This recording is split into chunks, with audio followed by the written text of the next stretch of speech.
Hello friends, स्वागत है आपका बीएस वाला इंजीनियरिंग मैथमेटिक्स सॉल्यूशन में। इस वीडियो में हम लोग प्रॉब्लम 8.11 जितना हो सके उतना सॉल्व करेंगे, बाकी आपको नेक्स्ट पार्ट में मिल जाएगा। प्रॉब्लम्स 8.11 पूरी तरह से बेसिस आपका इरोटेशनल फील्ड पे और सोलेनोइडल फील्ड पे। तो सबसे पहले हम देखेंगे इरोटेशनल फील्ड का कंडीशन क्या होता है, सोलेनोइडल फील्ड का कंडीशन क्या होता है, उसके बाद हम प्रॉब्लम करना शुरू करेंगे। अपने नोट्स की ओर जाने से पहले अगर आप नए हो तो सब्सक्राइब कर दो, अच्छा लगा तो लाइक कर दो। देखो, जो प्रॉब्लम्स 8.11 में टर्म यूज कर रहे हैं, ई रोटेशनल, सोलेनोइडल, ये हम पहले सीख चुके हैं। जब हम लोग कर्ल पढ़ रहे थे, जब डाइवर्जेंस पढ़ रहे थे, तो उस समय हमने देखा था इसको। इसलिए जो प्रॉब्लम्स 8.11 है ये हमारे लिए नया नहीं है, ये परिचित है, पहले हम सीख चुके हैं। ठीक है, उस पर बेसिस हमें क्वेश्चन सेव करने हैं। तो चलो सबसे पहले हम समझते हैं कंडीशन क्या होता है ई रोटेशनल फील्ड का। यानी दिया हुआ वेक्टर जो एफ है उसको हम ई रोटेशनल कब बोलेंगे। तो देखो, पहला कंडीशन है कि अगर डेल क्रॉस एफ जीरो हो जाए तो हम बोलेंगे एफ वेक्टर को ई रोटेशनल है। दूसरा कंडीशन है कि यदि किसी क्लोज्ड कर्व के एलोंग लाइन इंटीग्रल जीरो हो जाए तो भी हम बोलेंगे कि ई रोटेशनल है। और तीसरा कंडीशन ये वाला है f vector equal to del phi, यानी अगर कोई फाई स्केलर फंक्शन दिया हुआ है उसका हम ग्रेडियंट निकाल लें, ठीक है, वो एफ वेक्टर के इक्वल हो जाए तो भी हम बोलेंगे कि एफ वेक्टर यहाँ पे ई रोटेशनल है। जो पहला वाला कंडीशन है वो तो बेसिक है, अगर कोई वेक्टर एफ आपको दिया हुआ है उसका आप कर्ल निकाल रहे हो तो वो जीरो के इक्वल आ गया, मतलब उसके अंदर रोटेशनल की प्रॉपर्टी नहीं है, वो ई रोटेशनल है। अब आप बोलोगे कि दूसरा वाला कंडीशन कैसे सेटिस्फाई होगा, तो देखो दूसरा वाला कंडीशन इससे सेटिस्फाई होगा, और स्टोक्स थ्योरम से जानते हैं हम कि ये चीज़ें होती है। तो देखो यहाँ पे क्या होता है, डेल क्रॉस एफ होता है, तो ये चीज़ें जीरो हो जाएगी। ठीक है, ये चीज़ जीरो हो जाएगी तो इसके इक्वल नहीं जीरो हो जाएगा, ये पूरा जीरो हो जाएगा ये। तो क्लोज कर्व आपका यहाँ पे सी, ठीक है, एफ डॉट टी क्या हो जाएगा यहाँ पे जीरो हो जाएगा, क्योंकि ई जीरो हो जाएगा। देखो डेल क्रॉस एफ आपका क्या है, जीरो। तो अगर ये जीरो है, यहाँ पे हम जीरो पुट कर देंगे तो ये पूरा पार्ट जीरो हो जाएगा, तो दिस इक्वल टू जीरो हो जाएगा। ठीक है, तो यहाँ से ये जो रिजल्ट मिला जीरो, ये आपको स्टोक थ्योरम से मिला। देखो यहाँ पे तीसरा कंडीशन दिया हुआ है कि एफ वेक्टर अगर डेल फाई की इक्वल हो जाए तो भी हम बोलेंगे एफ वेक्टर को ई रोटेशनल है। देखो इसका कारण बताता हूँ मैं आपको। देखो यहाँ पे दिया हुआ आपका f vector equal to del phi दिया हुआ है, दोनों साइड डेल से क्रॉस करो, डेल क्रॉस एफ हो जाएगा। ठीक है, इधर आपका डेल क्रॉस डेल फाई हो जाएगा, है ना। इसका जो मान होता है हमेशा जीरो ही होता है। एक्चुअल में क्या है मैं बताता हूँ आपको क्या है, ये curl of gradient of phi है। ठीक है, ये मैंने प्रॉपर्टी में आपको बताया था। ठीक है, जब मैंने आपको कर्ल सिखाया था कि इसका मान हमेशा जीरो ही आता है। तो यहाँ से देखो डेल क्रॉस एफ आपका इक्वल टू क्या आ गया, जीरो आ गया। ये क्या है, ये क्या है फ्रेंड्स, ये क्या कंडीशन है, पहला कंडीशन देखो del cross f equal to zero, तो ये ई रोटेशनल का कंडीशन है।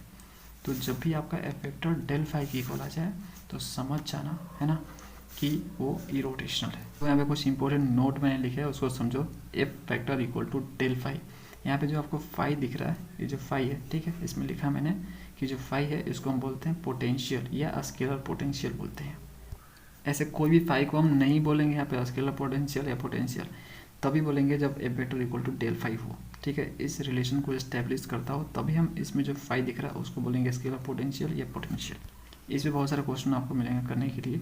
ठीक है, स्केलर पोटेंशियल निकालने के लिए, पोटेंशियल निकालने के लिए, तो हम करेंगे क्वेश्चन और बेहतरीन ढंग से समझ पाएंगे इसको। नेक्स्ट नोट देखो, यहाँ पे जो क्लोज्ड कर्व आपका दिया हुआ है c f dot T r equal to zero, इसमें जो आपको एफ वेक्टर दिख रहा है उसको हम लोग कंजर्वेटिव बोलते हैं। देखो कंजर्वेटिव का मतलब होता है मैकेनिकल एनर्जी कंजर्व है, कोई वर्क डन नहीं होता है, जहाँ से शुरू होता है पार्टिकल चलना वहीं पे वापस आ जाता है। तो कोई वर्क डन कहाँ हो, डिस्प्लेसमेंट ही जीरो है ना, जहाँ शुरू हुआ वहीं पे आ गया, तो डिस्प्लेसमेंट कहाँ होगा, डिस्प्लेसमेंट नेट आपका जीरो हो गया, इसलिए कोई वर्क डन नहीं होता है, एनर्जी कंजर्व रहता है, एनर्जी की कोई खर्चा ही नहीं हो पाती ना। एनर्जी कब लगता है, जब हम लोग काम करते हैं, है ना, जब कोई काम ही नहीं करेंगे तो एनर्जी कहाँ लगेगा, तो एनर्जी वहाँ पे कंजर्व हो जाती है, इसलिए कंजर्वेटिव होता है अगर आपका ये जीरो के इक्वल आ जाए तो। याद रहे यहाँ पे जो आपका एफ वेक्टर है वो फोर्स को डिनोट करता है। देखो वही चीज़ मैंने दूसरे वाले नोट में यहाँ पे लिखी है कि अगर ये जीरो है इसका मतलब है कि नो वर्क इज डन, कोई काम नहीं किया गया, displacement from me to another point, मतलब एक पॉइंट से दूसरे पॉइंट पे जाने में कोई वर्क डन नहीं हुआ, क्योंकि जिस पॉइंट से शुरू हुआ था चलना उसी पॉइंट पे रिटर्न वो आ जाता है। ठीक है, नेट डिस्प्लेसमेंट जीरो हो जाता है, इसलिए कारण आपका ये जीरो आ जाता है। ठीक है, वर्क डन टोटल आपका जीरो होता है। तो यहाँ पे जो एफ वेक्टर आपका ये फोर्स है, याद रहे। अगला नोट देखो मैंने लिखा यहाँ पे every E rotational field is conservative, जितने भी ई रोटेशनल फील्ड होते हैं, मतलब जो भी आपके वेक्टर गिवन है, ओके, अगर वो ई रोटेशनल प्रॉपर्टी को फॉलो करते हैं तो वो हमेशा कंजर्वेटिव ही होंगे। नेक्स्ट नोट में देखो यहाँ पे लिखा है कि del square phi equal to कोई फंक्शन आ जाए एक्स वाई जेड में, तो हम उसको बोलते हैं पोजीशंस इक्वेशन। ये फ्रेंड्स जो डेल स्क्वायर फाई है एक्चुअल में क्या है आपका डेल डॉट डेल फाई है ना, इसी को आपस में डॉट किया गया तो ये डेल स्क्वायर फाई आया है। तो अगर हम डेल को डॉट करें डेल फाई से, है ना, डेल डॉट डेल फाई क्या है, ये एक्चुअल में क्या है, ये आपका डाइवर्जेंस है, ठीक है, ये आपका डाइवर्जेंस है friend, divergence of del phi है। तो अगर हम ग्रेडियंट का, ये एक्चुअल में क्या है डेल फाई आपका एक ग्रेडियंट फाई है, तो ग्रेडियंट फाई का अगर हम डाइवर्जेंस करें ओके, और हमें कोई फंक्शन मिले एक्स वाई जेड में, एक्स वाई जेड में मिले, ठीक है, तो हम लोग उसको बोलते हैं पोजीशंस इक्वेशन। अगला नोट देखो यहाँ पे लिखा हुआ है कि अगर del square phi equal to 0 हो जाए, है ना, अगर हम ग्रेडियंट निकाले फाई का, उसके बाद हम उसका डाइवर्जेंस निकालें, ठीक है, और इक्वल टू 0 आ जाए, 0 आ जाए, तो हम क्या बोलेंगे उसको, ऐसे इक्वेशन को क्या बोलेंगे लैप्लेस इक्वेशन बोलेंगे, ठीक है। इस चीज़ को याद रखना, del square phi equal to 0 अगर होता है तो इस पूरे को हम लोग बोलते हैं लैप्लेस इक्वेशन। अब फ्रेंड्स हम बात कर लेते हैं सोलेनोइडल फील्ड्स होने का कंडीशन क्या क्या होता है। तो देखो पहला कंडीशन है कि अगर del dot f vector equal to 0 हो जाए तो हम बोलेंगे एफ वेक्टर को यहाँ पे सोलेनोइडल फील्ड्स है। यहाँ पे आप समझ रहे हो ना, डेल डॉट एफ का मतलब क्या है, डेल डॉट एफ वेक्टर का मतलब है यहाँ पे डाइवर्जेंस ऑफ एफ वेक्टर, ठीक है। तो डाइवर्जेंस ऑफ एफ वेक्टर अगर 0 हो जाए तो हम बोलेंगे कि एफ वेक्टर यहाँ पे सोलेनोइडल फील्ड्स है। देखो दूसरा कंडीशन देखो, अगर हम सरफेस इंटीग्रल निकाले किसी एफ वेक्टर का किसी क्लोज सरफेस के ओवर, अगर वो 0 हो जाए, ठीक है, तो भी हम बोलेंगे कि जो वेक्टर एफ है वो सोलेनोइडल फील्ड्स है, ठीक है। ये कैसा है मैं आपको बताऊँ, देखो ध्यान से, यहाँ पे देखो बाय डाइवर्जन थ्योरम ये चीज़ें हम जानते हैं, ठीक है, दिस इक्वल टू दिस होता है, वो कहता है यहाँ पे देखो डेल डॉट एफ यूज होगा, ठीक है। इधर राइट में आपका जो इधर क्या होता है, इधर आपका पोलम इंटीग्रल होता है, यानी ट्रिपल इंटीग्रल होता है, इधर आपका डेल डॉट एफ होता है। तो देखो पहले के अनुसार ये पहले कंडीशन के अनुसार ये 0 हो जाए, अगर ये 0 हो जाए तो पूरा पार्ट इधर 0 हो जाएगा, ठीक है, ये 0 हो जाएगा तो दिस इक्वल टू 0 हो जाएगा, समझ में आ गया। तो अगर ऐसा संभव है, मतलब ये इक्वल टू 0 हो जाए तो भी हम बोलेंगे कि जो एफ वेक्टर है वो सोलेनोइडल फील्ड्स है। तीसरा वाला कंडीशन देखो, ये बोल रहा है कि अगर हम डेल क्रॉस भी निकालें, मतलब भी वेक्टर आपको कोई गिवन है उसका क्रॉस निकालो, वो अगर एफ वेक्टर के इक्वल हो जाता है तो यहाँ पे एफ वेक्टर आपका सोलेनोइडल फील्ड होगा। ये कैसा होगा मैं आपको बताऊँ, देखो f vector equal to del cross b vector आपको दिया हुआ, दोनों साइड आप डेल से डॉट करो, ठीक है, ये डॉट कर दिया आपने, और इधर आपका हो गया del dot del cross b हो गया, ओके। इधर जो ये वैल्यू होता है हमेशा 0 होता है ना, तो देख सकते हो del dot f vector equal to 0 आ गया। ये मैं इधर का कैसे 0 लिख रहा हूँ, मतलब अगर हम किसी का कर्ल निकालें फिर उसका डाइवर्जेंस निकाल दें तो वो हमेशा 0 होता है। कैसे होता है देखो, ये चीज़ें मैंने आपको पहले सिखाई हुई है, देखो ध्यान से दिखाता हूँ मैं आपको, देखो यहाँ पे दिख रहा है, ये देखो नीचे आप divergence of curl of f vector क्या होता है, देखो del dot del cross f क्या होता है आपका 0 होता है, ठीक है। और ये भी चीज़ मैंने आपको बताई थी कि अगर आप किसी का ग्रेडियंट निकालते हो उसका आप डेल क्रॉस कर देते हो, मतलब कर्ल निकाल लेते हो तो वो भी 0 होता है। तो दोनों कंडीशन मैंने आपको बता दी यहाँ पे। ये जो पहला वाला कंडीशन है ये क्या, कौन सा कंडीशन है, ये आपका इरोटेशनल वाला कंडीशन हो गया, ठीक है। और दूसरा वाला क्या आ गया कंडीशन, दूसरा वाला सोलेनोइडल वाला हो गया। चलो फ्रेंड्स और बेहतर समझने के लिए प्रॉब्लम करना शुरू करते हैं। चलो फ्रेंड्स प्रॉब्लम करना शुरू करते हैं। प्रॉब्लम्स 8.11 पहला क्वेश्चन बोल रहा है if phi is the solution of Laplace equation prove that del phi is both solenoidal and irrotational. तो ये लोग बोल रहे हैं कि यदि फाई फंक्शन है, स्केलर फंक्शन है, अगर वो सॉल्यूशन है लैप्लेस इक्वेशन का, ओके, तो आपको दिखाना है कि जो डेल फाई है वो सोलेनोइडल भी होगा इरोटेशनल भी होगा। चलो कर, तो देखो फ्रेंड्स इस क्वेश्चन में आपको प्रूफ करने हैं, तो पहले हम लिख लेते हैं by Laplace equation. Laplace equation हम लोग जानते हैं क्या, del square phi equal to 0 होता है। इसको हम लोग ऐसे भी लिख सकते हैं डेल डॉट डेल फाई, ठीक है, ये इसी से आया है, जो डेल स्क्वायर फाई है डेल डॉट डेल फाई से ही आया है इक्वल टू 0, ओके। इसका जो मैचिंग है बिल्कुल मैच कर रहा है, देखो इसके जैसा del dot f equal to 0। अगर किसी एफ वेक्टर का हम डॉट करें, ठीक है, डेल से, और वो 0 के बराबर आ जाए, ठीक है, 0 के बराबर आ जाए, तो हम उस एफ वेक्टर को क्या बोलते हैं, सोलेनोइडल बोलते हैं। अभी मैंने आपको सिखाया चीज़ें, यहाँ पे एफ वेक्टर की जगह पे ये वाला चीज़ है, ठीक है, तो यहाँ पे ये क्या हो जाएगा एफ वेक्टर, ये होगा सोलेनोइडल। देन यहाँ पे क्या लिखोगे, डेल फे जो होगा ये सोलेनोइडल होगा, समझ रहे हो, इसे समझ करके यदि आपका इफ़ यहाँ पे लिखो, इफ़ इरोटेशनल के लिए मैं लिख रहा हूँ यहाँ पे यदि आपका एफ वेक्टर इक्वल हो जाए डेल फाई के या डेल फाई इक्वल हो जाए एफ वेक्टर के, ओके, जो आपका यहाँ पे डेल फाई है अगर वो एफ वेक्टर के इक्वल हो जाए तो बोलेंगे हम लोग क्या बोलेंगे, देन जो आपका डेल फाई होगा वो इरोटेशनल भी हो जाएगा, है ना, ये इरोटेशनल भी होगा। क्यों, मैं आपको दिखाता हूँ इसको। देखो एफ वेक्टर आपका अगर डेल फाई की इक्वल हो जाए तो भी हम बोलेंगे यहाँ पे एफ वेक्टर को इरोटेशनल फील्ड बोलेंगे, या आप डेल फाई को भी इरोटेशनल फील्ड बोलोगे, दोनों आपस में इक्वल ही तो है, ठीक है। और यहाँ पे मैंने आपको बताया था डेल डॉट एफ अगर करे जीरो आ जाए तो यहाँ पे एफ वेक्टर को क्या बोलते हैं हम लोग, सोलेनोइडल फील्ड बोलते हैं। यहाँ पे एफ वेक्टर की जगह तो डेल फाई दिया हुआ उसमें, तो डेल फाई को हम बोलेंगे सोलेनोइडल फील्ड, समझ रहे हो। तो यहाँ पे डेल फाई जो है आपका सोलेनोइडल फील्ड भी है और इरोटेशनल फील्ड भी होगा। अगला क्वेश्चन करते हैं second number, so that vector field defined by F vector आपको यहाँ पे गिवन है, इज कंजर्वेटिव है, ये कंजर्वेटिव है आपको दिखाने हैं। And find the scalar potential, उसके बाद आपको स्केलर पोटेंशियल भी निकालने हैं, उसके बाद और भी चीज़ निकालना है आपको, evaluate F dot D are from this point से लेकर दिस पॉइंट। तो चलो करते हैं, 3 क्वेश्चन है, 1 2 3। पहला कंजर्वेटिव, दूसरा स्केलर पोटेंशियल, तीसरा इस पॉइंट पे हमें इसको इवेलुएट भी करना है। देखो फ्रेंड्स, मैंने आपको अभी इंट्रोडक्शन में समझाया नोट में इसमें कि every irrotational field is conservative होते हैं, ओके, कंजर्वेटिव है। तो अगर हम इरोटेशनल दिखा दें तो कंजर्वेटिव भी होगा, है ना। तो जितने भी इरोटेशनल फील्ड है वो सारे कंजर्वेटिव होते हैं।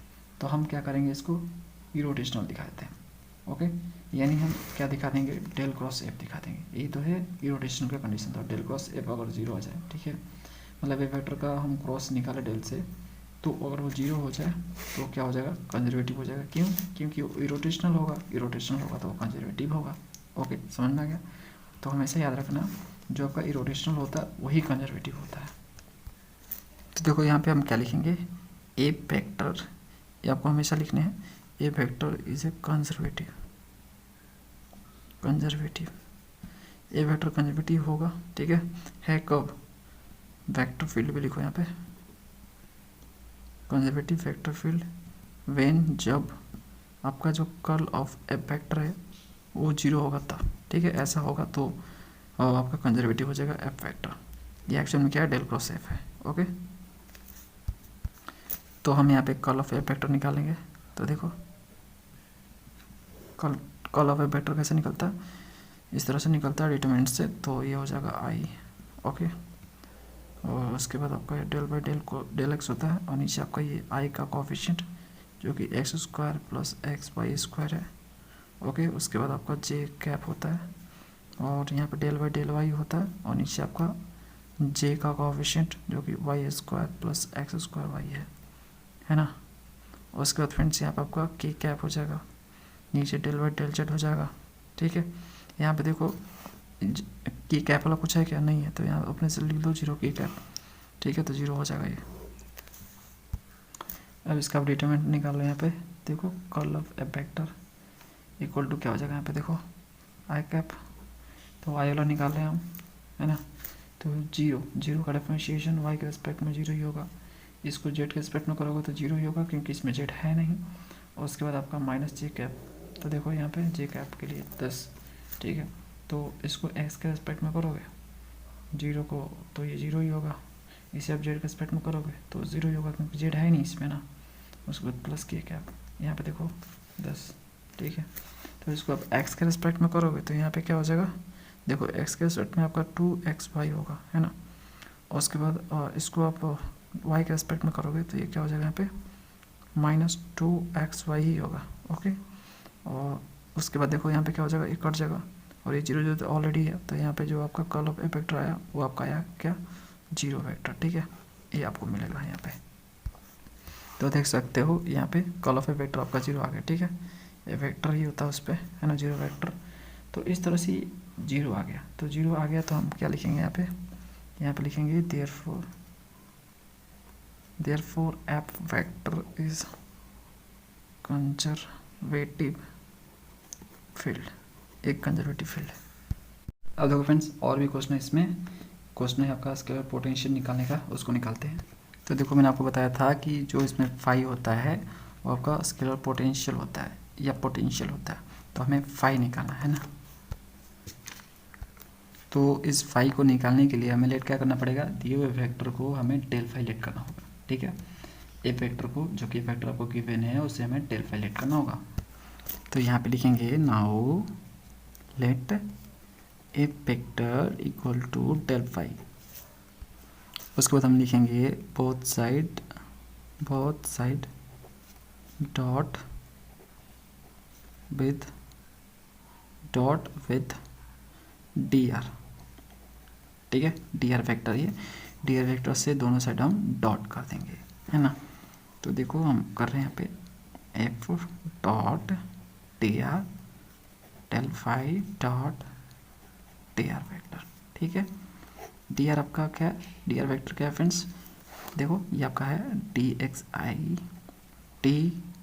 डी वाई जे और डी जेड की, ठीक है, ये आपका है। अब देखो आगे एफ डॉट डी आर, इधर हम क्या कर सकते हैं, इधर हम देखो इसको ऐसा लिख सकते हैं क्या, यहाँ पे डेल को हम कैसे लिखते हैं, डेल वाई डेल एक्स, और यहाँ पे फाई है तो फाई आपका हो जाएगा यहाँ पे, ठीक है। ग्रेडियंट फाई ऐसे ही लिखते हैं ना फ्रेंड्स यहाँ पे, ठीक है, आई कैप। उसके बाद देखो इसके जगह पे मैं लिख रहा हूँ अभी, ओके। और उसके बाद हम लिख सकते हैं यहाँ पे del phi by del Y J cap. इस तरह से ही ग्रेडियंट लिखा जाता है। अगर आपने ग्रेडियंट का वीडियो नहीं देखा तो देख लो, ठीक है। और उसके बाद आपका del phi by del Z ये कैप हो जाएगा, ओके। ये मैंने डेल फाई की जगह लिखी, डॉट डी आर की जगह क्या लिख सकता हूँ, इसको लिख सकता हूँ। तो डी एक्स आई cap D Y J cap D Z के कैप, है ना। दोनों को आपस में डॉट करो तो इधर आपका एफ डॉट डी आर, देखो इसको इसके साथ डॉट करो, आई के साथ होगा, जे के साथ, के साथ। तो यहाँ पे हो जाएगा ये del phi by del X D X, ठीक है, del phi by del Y D Y और del phi by del Z D Z हो जाएगा। देखो एक चीज़ हम जानते हैं, क्या जानते हैं फ्रेंड्स, कि यदि आपका कोई फंक्शन फाई है ना, अगर वो एक्स वाई जेड का फंक्शन है, ठीक है, और जो आपका एक्स वाई जेड है वो आपका फंक्शन है टी का, तो टोटल डेरिवेटिव हम निकाले अगर यहाँ पे, मतलब इस फाई को अगर हम टी के रिस्पेक्ट में डिफरेंशिएट करें, टोटल डेरिवेटिव होता है, ओके। तो हम ऐसे लिख सकते हैं इसको डेल फाई, यहाँ पे लिखो फाई डेल फाई बाई और del phi by del X, ठीक है। एक्स वाई जेड का है ना फंक्शन आपका फाई, तो एक बार एक्स के रिस्पेक्ट में, उसके बाद यहाँ पे लिखेंगे D X by D T plus del phi by del Y, फिर वाई को टी के रिस्पेक्ट में। उसके बाद हम क्या करते हैं इसमें, ये टी है फ्रेंड्स, यहाँ पे del phi by del Z, और उसके बाद आपका ये D Z by D T, Z को टी के रिस्पेक्ट में, क्योंकि एक्स वाई जेड आपका टी का फंक्शन है ना। तो यहाँ से हम टी को काट दे रहे हैं, सपोज को टी को हम काट दिया तो बचा क्या, इधर आपका डी फाई बचा और इधर आपका ई वाला बच जाएगा del phi by del X D X, del phi by del Y D Y और del phi by del Z D Z बच जाएगा, ठीक है। ये टोटल डेरिवेटिव से होता है। ये कैसे होता है, टोटल डेरिवेटिव से, मैंने आपको सिखाया था टोटल डेरिवेटिव, ओके। आपको 5th चैप्टर में मिल जाएगा ये। तो हम लोग इसके जगह पे क्या लिख सकते हैं, डी फाई लिख सकते हैं, ठीक है। इसके जगह पे हम क्या लिख सकते हैं, डी फाई। तो देखो हम यहाँ पे लिख सकते हैं F dot D R equal to D phi, है ना।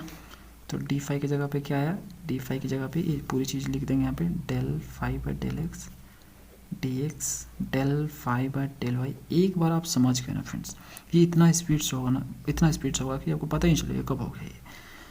और डी वाई और del phi by del Z D Z, है ना। अब देखो फ्रेंड्स यहाँ पे del phi by del X del phi by del Y और del phi by del Z की जगह हम क्या लिख सकते हैं, देखो हमने यहाँ पे क्या लेट किया, F vector equal to del phi let किया है ना। मतलब जो आई जे और के का कोफिशिएंट जो डेल फाई का होगा वही आपका एफ वेक्टर का होगा ना, क्योंकि दोनों बराबर है आपस में। तो देखो एफ वेक्टर आपका एक गिवन है ना, और डेल फाई आपका ये होता है। हम जानते हैं इस चीज़ को, ग्रेडियंट हम ऐसे निकालते हैं, देखो यहाँ पे लिखा भी है मैंने, है ना। तो जो आई का कोफिशिएंट इसका है वही इसके जगह पे होगा, ठीक है। यहाँ पे मतलब डेल फाई की जगह, del phi by del X की जगह पे हम ये लिख सकते हैं X square plus x Y square, ठीक है, लिख सकते हैं ना फ्रेंड्स। दोनों का आई का कोफिशिएंट तो सेम होगा ना, जब हमने इसको बराबर लेट किया है तो दोनों का आई कोफिशिएंट सेम होना चाहिए, है ना।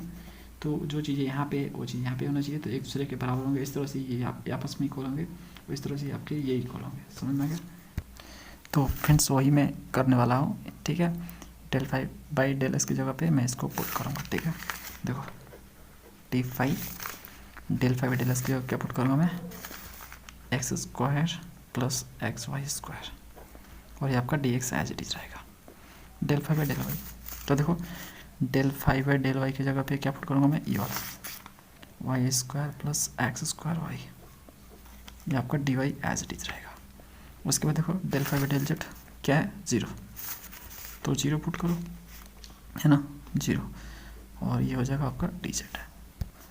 उसके बाद सिंपली आप डी एक्स को अंदर मल्टीप्लाई करो, डी वाई को अंदर मल्टीप्लाई करो, देखो डी फाइव अंदर मल्टीप्लाई करो इसको, तो ये हो जाएगा आपका एक्स स्क्वायर डी एक्स, यहाँ पर हो जाएगा X Y square D X, और यहाँ पे हो जाएगा वाई स्क्वायर डी वाई, और X square Y D Y हो जाएगा, ये जीरो हो जाएगा, जीरो से मल्टीप्लाई होगा तो ओके।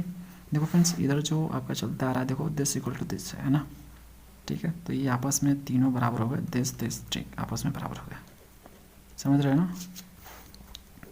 तो यहाँ पे इसको भी लिखो साथ में, क्योंकि लास्ट में हमें इसको भी निकालना है ना। तो 3 क्वेश्चन है इसमें, तो ये हो जाएगा।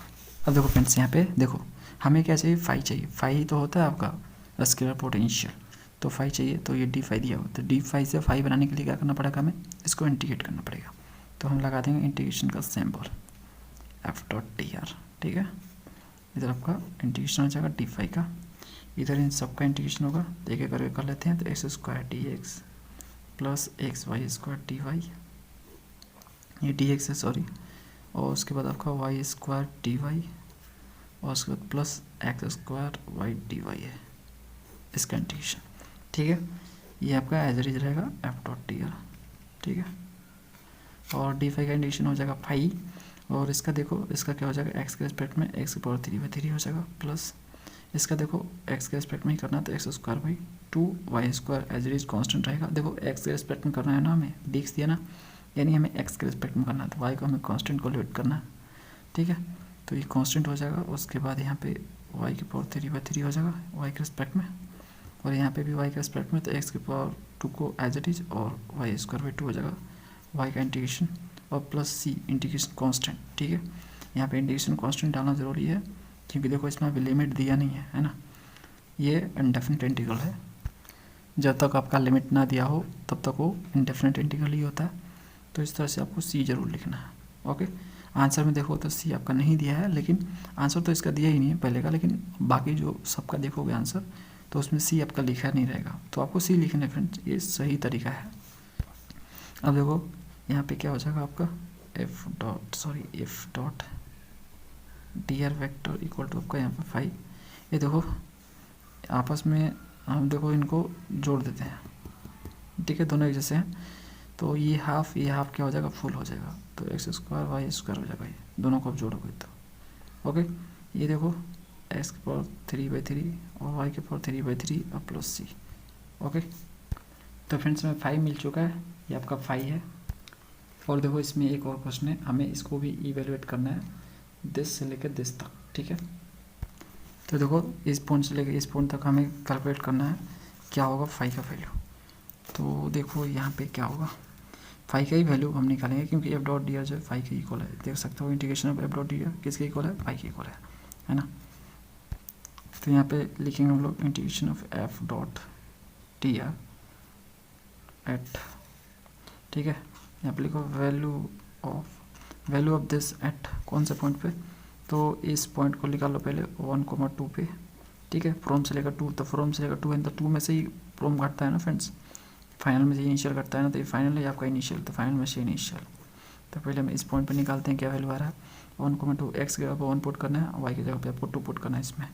तो देखो क्या हो जाएगा, इसमें आप एक्स की जगह पे 1 पुट करो तो 1 का स्क्वायर, वाई की जगह पे आप 2 पुट करो 2 का स्क्वायर हो जाएगा ये, प्लस एक्स की जगह पे 1 पावर 3/3, उसके बाद वाई की जगह पे 1 तो 3 हो जाएगा, 1 के पावर 3/3 और प्लस सी हो जाएगा, ठीक है। तो यहाँ से देखो क्या हो जाएगा, ये 2 के पावर 2 तो 4 हो जाएगा, 4 ये 4 हो गया, और ये 1/3 क्या हो जाएगा, ये 2/3 हो जाएगा, और प्लस सी, तो फाइनली क्या आ जाएगा, इसका एलसीएम ले लो आप।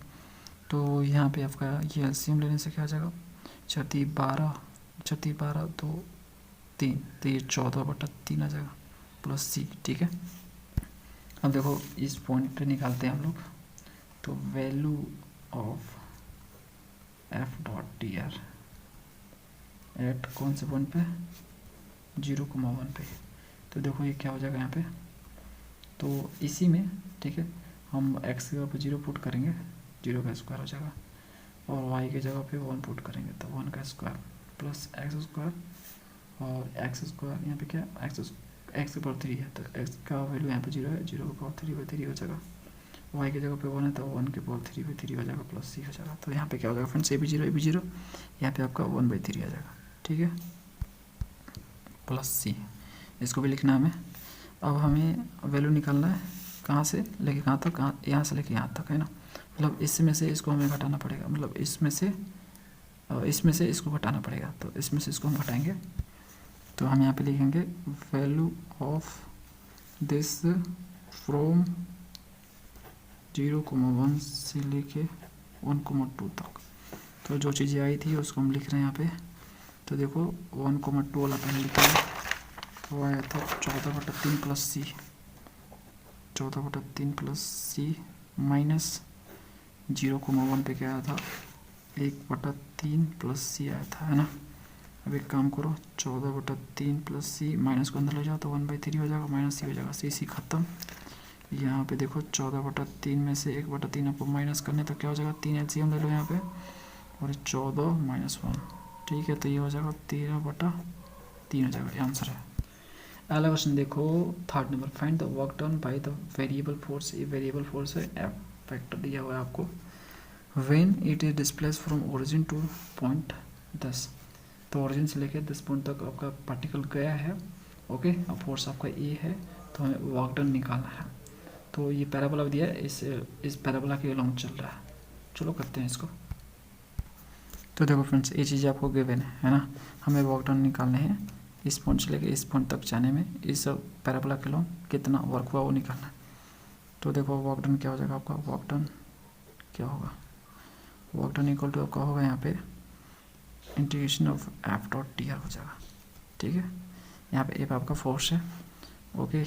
तो देखो यहाँ पे integration of F dot T R, और यहाँ पे फ्रेंड्स एफ की जगह पे आपको क्या लिखोगे, 2i आई कैप, 2i आई कैप, और xy J cap. D I की जगह पे क्या लिखोगे, dx आई कैप और dy जे कैप। देखो यहाँ पे के वाला टर्म नहीं है, ठीक है ना, तो हम भी के वाला टर्म नहीं लिख रहे हैं, ओके। तो आपस में इन दोनों को डॉट कर दो, आई वाला आई के साथ होगा, तो ये हो जाएगा 2y dx, और ये हो जाएगा xy dy हो जाएगा, है ना। यहाँ पे देखो इसमें 2 वेरिएबल के रिस्पेक्ट में इंटीग्रेशन है ना, x के रिस्पेक्ट में भी और y के रिस्पेक्ट में भी। तो हम क्या करते हैं, किसी एक वेरिएबल के रिस्पेक्ट में हम कर देते हैं। कैसे करेंगे, देखो यहाँ से करेंगे। ये पैराबोला का इक्वेशन दिया है, देखो इसको हम डिफरेंशिएट कर रहे हैं x के रिस्पेक्ट में, तो क्या हो जाएगा, ये 2y dy हो जाएगा, इधर आपका dx हो जाएगा, है ना। तो हम यहाँ पे क्या कर रहे हैं, ds की जगह पे हम 2y dy लिखेंगे, ओके।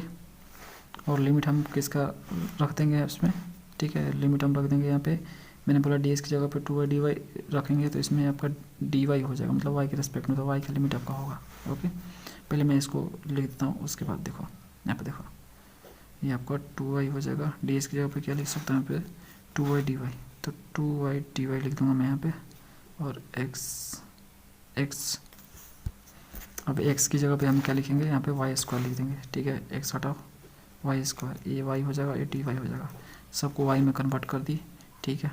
तो ये देखो यहाँ से ये क्या हो जाएगा आपका, यहाँ से हो जाएगा आपका 2 दूनी के 4 y स्क्वायर dy, और यहाँ पे y के पावर 3 dy, है ना। अब बोलोगे लिमिट कहाँ से ले, तो देखो y में होगा तो y के रिस्पेक्ट में होगा, तो y के रिस्पेक्ट में होगा तो y का लिमिट भी होगा। तो देखो 10 से लेकर 10, तो ये जो पहला वाला होता है आपका x वाला होता है, दूसरा वाला आपका y वाला होता है, ठीक है। इस तरह से इसमें जो i का कोफिशिएंट होता है आपका x वाला होता है, और जो आपका j का कोफिशिएंट आपका y वाला होता है। तो आपका जो लिमिट जाएगा y का, वो 0 से लेकर 2 तक जाएगा, देखो 0 से लेकर 2 तक जाएगा लिमिट, ठीक है। तो यहाँ पे हम लिखेंगे y 0 से लेकर 2 तक, ठीक है। और इसको हम यहाँ पे लिख रहे हैं 4y² प्लस y की पावर 3 और dy यहाँ पर लिख रहे हैं, dy दोनों में कॉमन कर लिया मैंने। सिंपली इसको इंटीग्रेट करो तो ये क्या हो जाएगा 4y की पावर 3/3, ठीक है, y की पावर 4/4 है ना, लिमिट 0 से लेकर 2। तो पुट करो इसमें लिमिट, एक बार 2 पुट करो तो 2 पुट करोगे तो 2 की पावर 3 क्या हो जाएगा 8 हो जाएगा, 8 को 32, ठीक है, 32/3 प्लस इसमें पुट करो तो 2 के पावर 4 क्या होता है 16/4, ये आपका हो जाएगा। और इसको देखो ध्यान से, ये कट जाएगा, 4 चौको 16, तो यहाँ से आपका हो जाएगा 32/3 प्लस 4, ठीक है। तो ये देखो क्या हो जाएगा फ्रेंड्स, ये आपका क्या हो जाएगा बताओ, यहाँ पे देखो 32 प्लस 3 चौके 12/3, तो 32 और 12 जोड़ो तो ये हो जाएगा 32 12 कितना होता है 2 2 4 और 3 1 4, 44 हो जाएगा, 44/3। 44/3 को आप ऐसे भी लिख सकते हो 14/2/3, ऐसे भी आप लिख सकते हो, ठीक है। ये भी आपका तरीका लिखने का, तो ये आपका आंसर में दिया इसलिए मैंने ऐसे इसको लिखा है, ठीक है। तो ये आपका आंसर है। अगला क्वेश्चन करते हैं 4th number, so that vector field given by A vector, यहाँ पे ए वेक्टर आपको गिवन है, इज इरोटेशनल, ये दिखाना है कि ये इरोटेशनल होगा बट नॉट सोलेनोइडल, और लेकिन सोलेनोइडल नहीं होगा, सिर्फ इरोटेशनल होगा, ये हमें दिखाना है। Also find phi X Y Z so that del phi equal to A vector. तो फ्रेंड्स पहले आपको दिखाना है कि ये इरोटेशनल होगा, ये वेक्टर आपका इरोटेशनल होगा, उसके बाद आपको फाई भी निकालने है ना। चलो करते हैं इसको। तो देखो 4th नंबर में ये वेक्टर आपको ये दिया हुआ इतना लंबा, ठीक है, हमें दिखाना है ये इरोटेशनल होगा, तो हम सोल्यूशन की ओर चलते हैं। यहाँ पे लिखते हैं हम ए वेक्टर इज इरोटेशनल,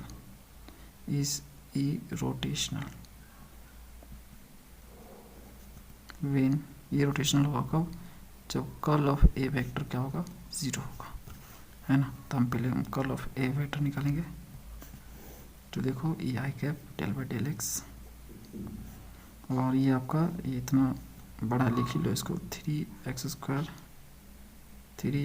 बाई, उसके बाद आपका क्या है जे कैप हो जाएगा डेल बाई डेल वाई, ये फ्रेंड्स एक्स है, और यहाँ पे आपका ये हो जाएगा x की पावर 3 - 2y² हो जाएगा।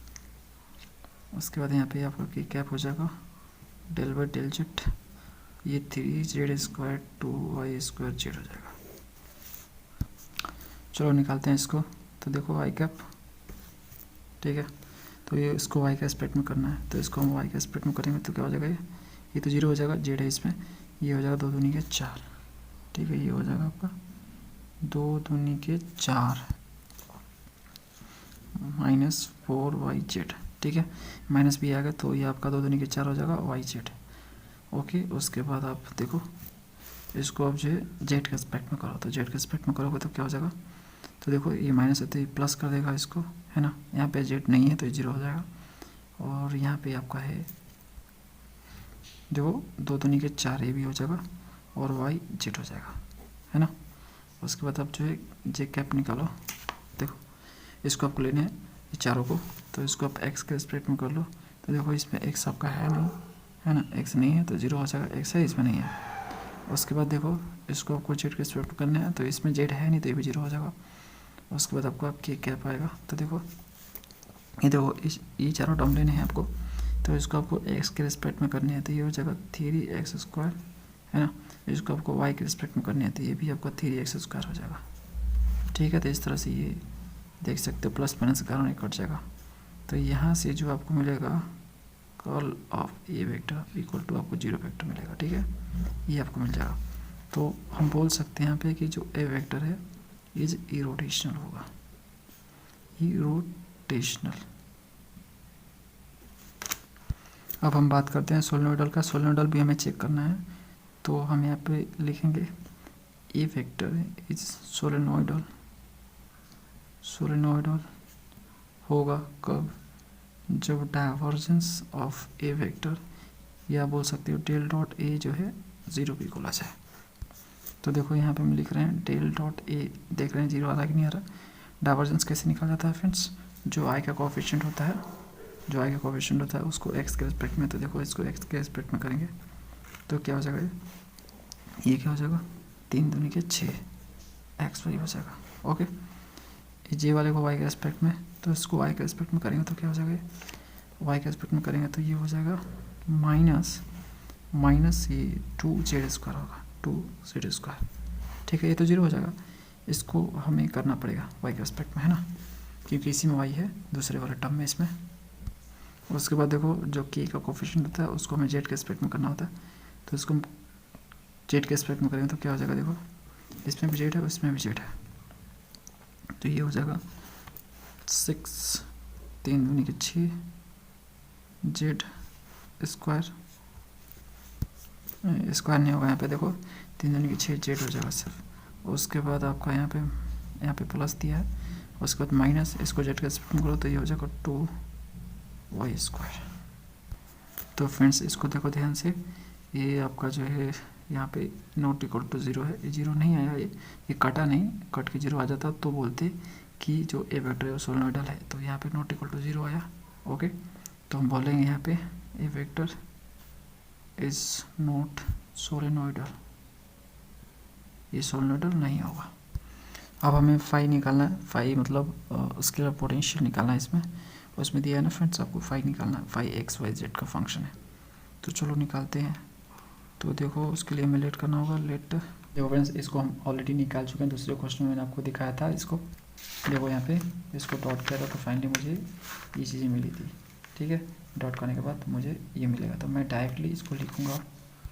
तो देखो मैं लिख रहा हूँ यहाँ पे del phi by del X dx हो जाएगा, उसके बाद del phi by del Y dy होगा, उसके बाद del phi by del Z dz हो जाएगा, है ना।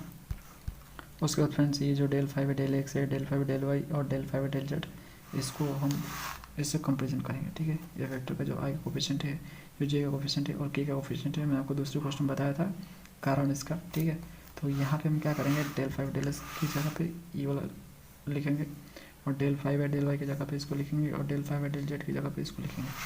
तो यहाँ पे हम लिख रहे हैं, देखो ए डॉट टी आर क्या हो जाएगा, ये पहले तो आपका ये जो है ए डी फाई हो जाएगा। ठीक है, ये आपका डी फाई हो जाएगा, और उसके बाद जो इसकी जगह पे वैल्यू पुट करो आप, जो चीज़ मैंने आपको बताई अभी दिखाई है वेक्टर। ठीक है, इसको रखने हैं, तो देखो मैं रख रहा हूँ यहाँ पे 3x² वाई, उसके बाद dx है तो dx लिखो, plus del phi by del Y, इसकी जगह पे आपको लिखना है x³ minus 2y z² dy।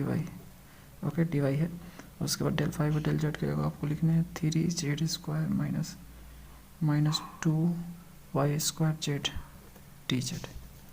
देखो फ्रेंड्स ds को अंदर मल्टीप्लाई करोगे तो आपको ये मिलेगा, और dy को अंदर मल्टीप्लाई करोगे तो आपको ये मिल जाएगा, dz को अंदर करोगे तो आपको ये मिल जाएगा। उसके बाद मैं इसको अरेंज करके लिख रहा हूँ, देखो तो जब मैं इसको अरेंज करके लिखूँगा तो कुछ इस तरह से लिख दूँगा। ठीक है, वही चीज़ है, मतलब अरेंज करके लिखा है इसको। अब देखो इसके जगह पे मैं इसको लिख सकता हूँ, ऐसे लिख सकता हूँ, इसका मतलब क्या है मैं बताता हूँ। देखो वाई एक्स की पावर 3, जब इसको आप डिफ्रेंशिएट करोगे तो आपको ये मिल जाएगा, है ना। एक बार इसको डिफ्रेंशिएट करो, इसको कॉन्स्टेंटेट करोगे, और जब इसको डिफ्रेंशिएट करो, इसको कॉन्स्टेंटेट करोगे तो आपको ये चीज़ें मिलेगी, समझ में आया। तो हम इसके जगह पे इसको लिख सकते हैं, और डी क्यों लिखा, ये देखो डी जैसे आपका होता है ना फ्रेंड्स, आपका डी एक्स होता है। ठीक है, डी एक्स का इंटीग्रेशन करते हो तो आपको एक्स मिलता है, और हम एक्स का यहाँ पर डिफ्रेंशिएट करते हैं तो 1 आता है, और उसके बाद डी एक्स लिखते हैं, है ना। उसी तरह से फ्रेंड्स आपका ये है। ठीक है, यहाँ पे डी एक्स है, डी वाई है, तो यहाँ पे मैंने डी यूज़ किया, समझ में आ रहा। डी यहाँ पे डिफ्रेंशिएशन को डिनोट कर रहा है, यानी हम इसको डिफ्रेंशिएट करेंगे तो ये चीज़ें हमें मिलेगी। ओके, उसी तरह से इसके जगह पे हम ये चीज़ें लिख सकते हैं, इसको हम डिफ्रेंशिएट करेंगे तो हमें ये चीज़ें मिल जाएगी। ठीक है, इसका जोड़ा कोई नहीं है तो इसको एज इट इज लिख दो सिंगल। ठीक है, अब हम इंटीग्रेट कर देंगे क्योंकि हमें फाई चाहिए ना, तो ये डी फाई दिया होता है, डी फाई से हमें फाई में बदलना था, हमें इंटीग्रेट करना होगा। तो देखो इंटीग्रेशन सिंबल लगा दिया हमने, डी फाई का फाई हो गया यहाँ पे, इसका देखो अभी मैंने आपको बताया जिस तरह से हम लोग डी एस को इंटीग्रेट करते तो हमें एक्स मिलता है, इस तरह से डी में ये वाला है, तो इसको जब हम लोग इंटीग्रेट करेंगे तो हमें पूरा यही मिल जाएगा, अंदर जो है वही मिलता है। देखो डी एक्स है, ठीक है, एक्स अंदर है तो एक्स बाहर हो जाता है, इस तरह से इंटीग्रेट होता है। तो सेम थिंग यहाँ पे जो है आपका वो बाहर हो जाएगा, सेम थिंग यहाँ पे भी आपका ये बाहर हो जाएगा। ठीक है, और इसका कोई नहीं है तो ये सिंपली इंटीग्रेट होगा 3 टाइम्स ऑफ जेड की पावर 3/3 हो जाएगा। ओके, समझ में आया। और प्लस सी इंटीग्रेशन कांस्टेंट है, 3 से 3 कट गया तो फाइनली आपको ये चीज़ें मिलेगी, तो ये आपका 5 आ गया। यही आंसर है आपका। मेरे को कुछ इंपॉर्टेंट काम याद आ गया, अब मैं उसको करके आता हूँ फ्रेंड, ठीक है। नेक्स्ट पार्ट मिल जाएगा आपको, जो भी क्वेश्चन बच गया नेक्स्ट पार्ट में मिल जाएंगे आपको। मिलते हैं नेक्स्ट वीडियो में। Thanks for watching.